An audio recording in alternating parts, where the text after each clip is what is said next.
অত মিষ্টি কি করবা বোন? বুড়ি আজ ডাক্তারি পাশ করে বাড়ি ফিরলো যে সবাইকে মিষ্টি মুখ করে দেবে না। বুড়ি ডাক্তারি পাশ করে ফেললো? হ্যাঁ ভাই, তোমাদের দোয়াতে মেয়েটুককে ডাক্তারি কমপ্লিট করাতে পারলু। সত্যি বোন, শামসা তো মেয়েটুককে যেভাবে কষ্ট করে মানুষ করলি, তোমার যা দেখে আমরা অবাক হয়ে যাই। তোমার মেয়ে এখন আমাদের গ্রামের গর্ব। একটা মানুষ চেষ্টা করলে যে সব পারে, সেটা তোমাকে দেখে শিখলাম। আরে দেখো আমাদের গবেরটা, এত করে বলি পড়তে বস, সারাদিন মোবাইল নিয়ে পড়ে থাকবে। এই যা মিষ্টিগুলো হাতে ভরগা।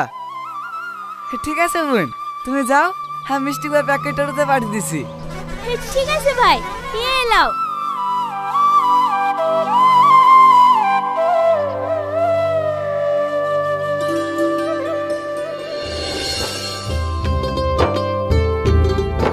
তোর মা কোথায় গেছে সালমা?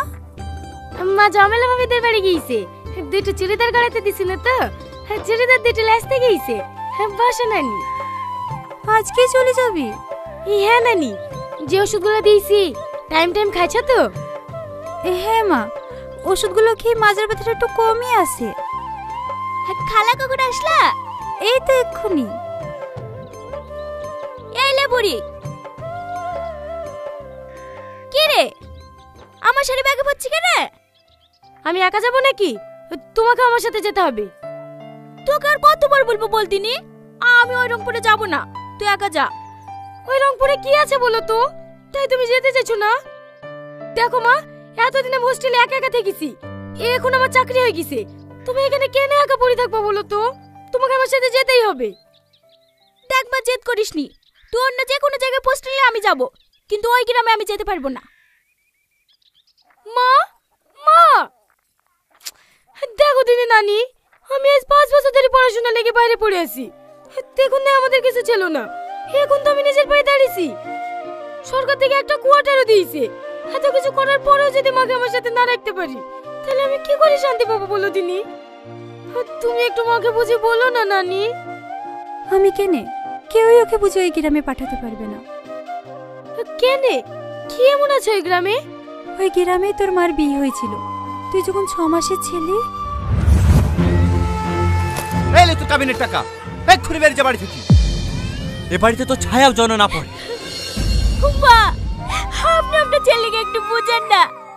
আপনিও তো একজন মেয়ে, মেয়ে সন্তান হওয়া কি কোনো অপরাধ? হ্যাঁ অপরাধ। আমি পীর বাবাকে পর্যন্ত জিজ্ঞেস করেছি, তোর কোনোদিনও ছেলে সন্তান হবে না। আমি কত আশা করেছিল বংশে প্রদীপ জ্বালানোর জন্য আমার একটা লাতি হবে, আর তুই শেষে কিনে একটা মেয়ে জন্ম দিলি। তোর এই বাড়িতে কোনো জায়গা নাই। আমাকে তাড়ি দেন না মা, দরকার হলে আমি এই বাড়িতে কাজের মেয়ের মতো থাকবো। দেখবেন এই মেয়েটা একদিন বংশের মুখ উজ্জ্বল করবে। একটা মেয়েতে করবে বংশের মুখ উজ্জ্বল? ও তো দুদিন বাদ দিবি করে পরের বাড়ি চলে যাবে। ও এত কথা বলার কি দরকার মা? ঘর ধাক্কাতে বাড়ি থেকে বের করে দাও। ঠিক আছে, তোমাদের কার কষ্ট করতে হবে না, আমি চলে যাচ্ছি।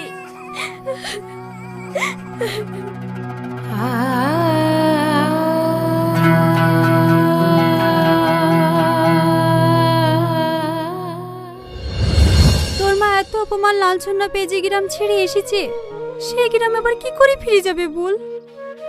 মা জীবনে এত কষ্ট সহ্য করেছে, আমাকে কোনোদিনও বুঝতে দেয়নি।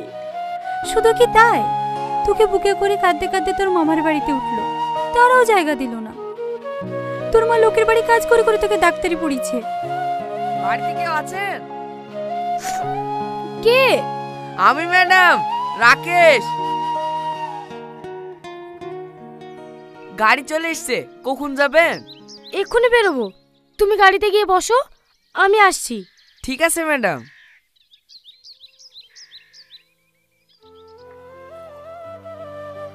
মা, আমাকে জোর করিস নি মধু, আমি যাব না, তুই যা। আমি নানির মুখে সব শুনেছি, তোমার মেয়ে আজ সফল। তোমার মেয়েকে ওদের সামনে দাঁড় করে আজ গর্ব করা উচিত। তুমি যেতে চাইছো না কেন? লজ্জা তো পাওয়া উচিত ওদের। আর তাছাড়া তুমি কোয়ার্টারে থাকবা, সমস্ত বাজার আমি তোমাকে করে লিখে দেবো, তোমাকে বাইরেও বেরোতে হবে না। চলো না মা, তুমি না গেলে আমার একটুও ভালো লাগবে না। আচ্ছা ঠিক আছে, চ। আর খাবো না মা। আচ্ছা একটু কটা আছে, খেলে। না না মা, লেট হয়ে যাচ্ছে। আরে আরে, টিফিনটা তো লিজা। আসছি মা। সাবধানে যাস। ঠিক আছে মা।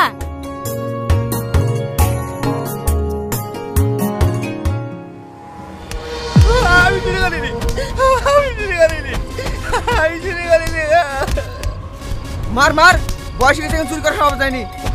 আরে এদের লেগে দোকানের সামনে কিছু রাখা যায় না? সেদিন সসপ্যান্ডে রেখে চলে গেছি, সকালে এসে দেখছি আর নাই।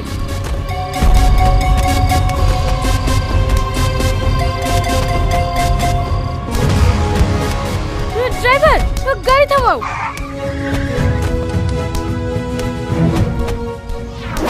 আরে আরে, কি করছেন আপনারা? ছাড়েন। একটা বয়স্ক লোককে এভাবে কেউ মারে? মারবো না, ও আমার দোকান থেকে পাউরুটি চুরি করেছে। সামান্য একটা পাউরুটি নিয়েছে বলে মানুষটাকে আপনি এভাবে মারবেন? কত টাকা দাম আপনার পাউরুটির? 10 টাকা। এই নেন, যারা দেশে লাখ লাখ টাকা চুরি করছে তাদেরকে কিছু বলতে পারবেন না, এই গরিব মানুষগুলোকেই দেখতে পাবেন। ইস, কতখানিটা কেটে গেছে। আপনি আমার সাথে আসুন, আপনার ট্রিটমেন্ট করাতে হবে।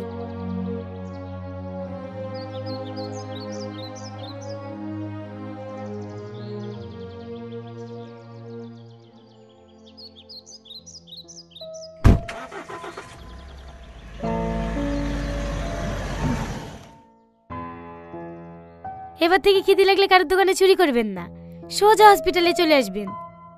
আমি আপনাকে টাকা দেব, কিছু কিনে খেয়ে নেবেন। আমি চুরি করতে চাইনি মা, দুদিন ধরে কিচ্ছু খাইনি।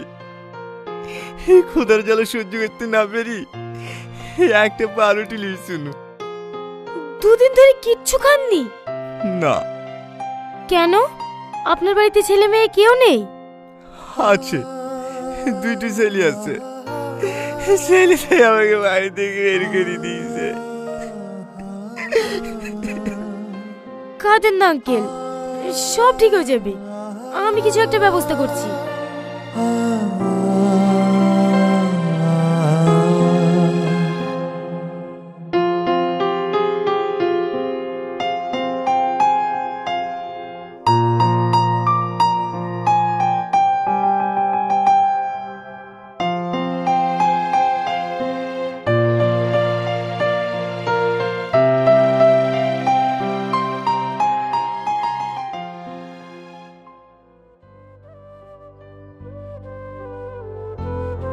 এই নেন আঙ্কেল, খাবারটা খেয়ে নেন। কি হলো, নেন।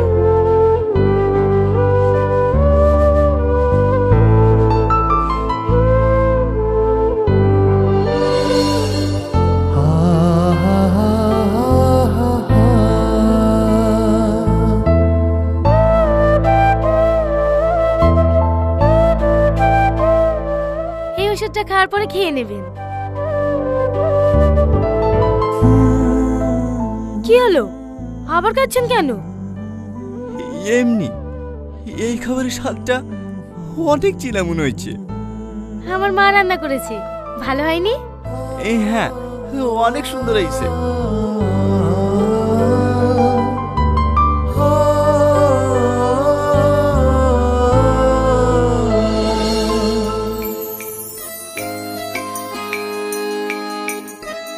এইদিকে বাথরুম আঙ্কেল, যান আপনি হাত মুখ ধুয়ে নেন, খাওয়া দাওয়া করে আপনাকে আশ্রমে রেখে আসবো। ঠিক আছে মা। কার সাথে কথা বলছো পরে? তুমি তুমি এনাকে চেনো নাকি মা?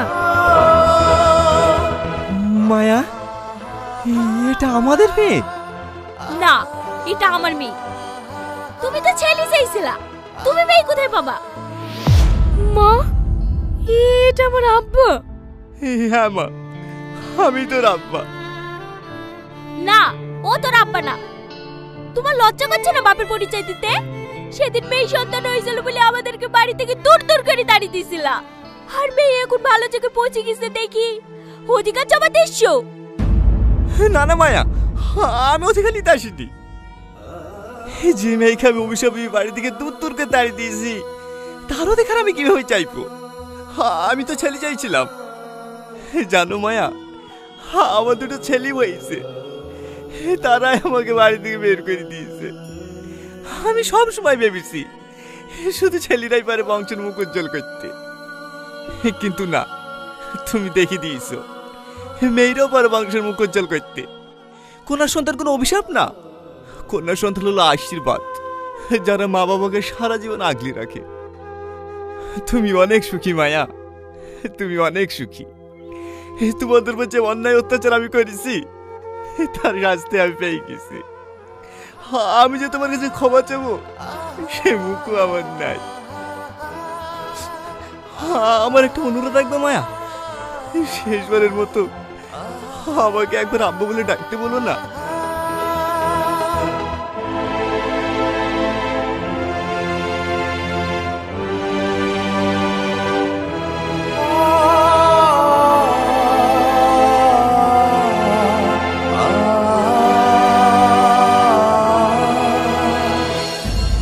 ঠিক আছে মায়া, বলতে হবে না। ভালো থেকো।